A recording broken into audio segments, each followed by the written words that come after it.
The COVID-19 outbreak has the potential to change the world economic order, which is marked by a change in the world trade map. In addition to causing the stagnation of various business fields, it is certain that global trade performance will be disturbed due to the slow improvement in manufacturing performance, especially in China, still the first half of this year. In addition to the disruption of logistic distribution line, the negative impact will inevitably hit the Indonesia economy in the near future. This is conclusion from the Research Center for True Vision or VTS True Research Study. According to a pandemic simulation test using a dynamic system model by researcher Visitliti Saksama M. Widya Rahman, the corona pandemic in Indonesia is expected to subside in early June 2020. Then, if the COVID-19 outbreak in Indonesia is estimated to only subside in June 2020, what about recovery? Indonesian economy. According to Widya's analysis, the pandemic will not last for years in Indonesia. Through the active role of all citizens, the decline in the number of COVID-19 cases should be faster than the model estimates. However, this is still influenced by the policies taken by the government in an effort to suppress its spread. The reason is that the stock fulfillment that should have been carried out until 3 months before Ramadan cannot be fulfilled due to stagnant imports. Seeing how big it is, the losses caused by the COVID-19 pandemic are certainly not major. In relation to this impact analysis, VC collect various information to estimate the impact on the Indonesian economy. The study was conducted from February to early March. The analysis started by looking at the economic relationship between Indonesia and China as the initial epicenter of the spread of the virus.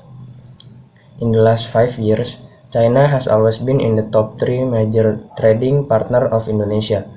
In fact, since 2014, China has been the country of origin of imports with a large value for Indonesia. Based on the categories of consumption goods, raw materials, and capital goods from January to December 2019, Indonesia dependence on China has become increasingly obvious. Of the 3 categories of goods imported by this country, 37% of consumer goods, 25% of auxiliary raw material, and 44% of capital goods are clearly imported from China. In terms of direct investment during the last 5 years, 2016 to 2019, Indonesia received a flow of Chinese investment of $13.2 billion or ranked the third largest for Indonesia. In addition to investment, China also has a big role in the tourism sector in Indonesia. Within 8 years, Chinese tourists increased by 309% from 511,000 in 2010 to 2.14 million in 2017. Senior researcher VC Sita Wardani said that in terms of production, the average domestic producer has stock of raw materials until March and April 2020. If in those months there is no supply from China or only a little is made, the factory production process in Indonesia can be hampered. The hope from China National Bureau of Statistics (NBS) release of China Official Purchasing Manager Index or PMI, rising to 52 in March 2020 in February. When the pandemic was high, China PMI was only 35.7%, a record low. China was experiencing, for information, a number above 50 indicates that the industry is experiencing expansion. On the other hand, a reading below 15 represents a contraction state. Still, according to NBS, China industry earned 370.66 billion yuan or 52.43 billion US dollar in March 2020. This value decreased 34.9% compared to the previous year and continued the trend in January until February, which recorded a decline of 38.3%. At least according to NBS, 8 of the 41 industrial sector survey record an increase in profit in March.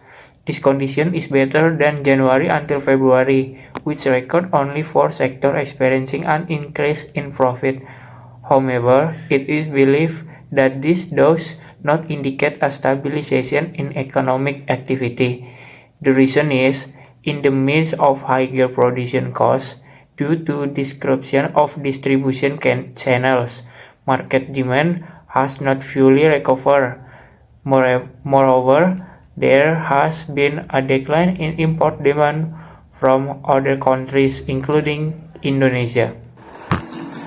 Besides being experienced by the food and beverage industry, discounts for food disturbance will also be experienced by other manufacturing industry.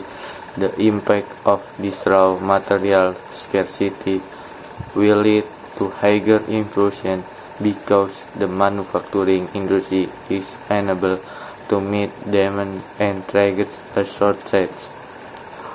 On the other hand, with high inflation, of course, households will reduce their consumption. In fact, the biggest contribution of Indonesia is economic growth so far is household consumption.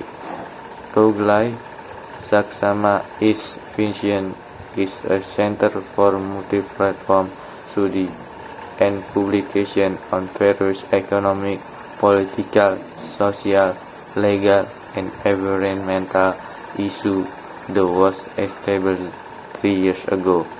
Vision's research team comes from various leading universities, with experience involved in policy making in various fields of commodity, trade, and communication program.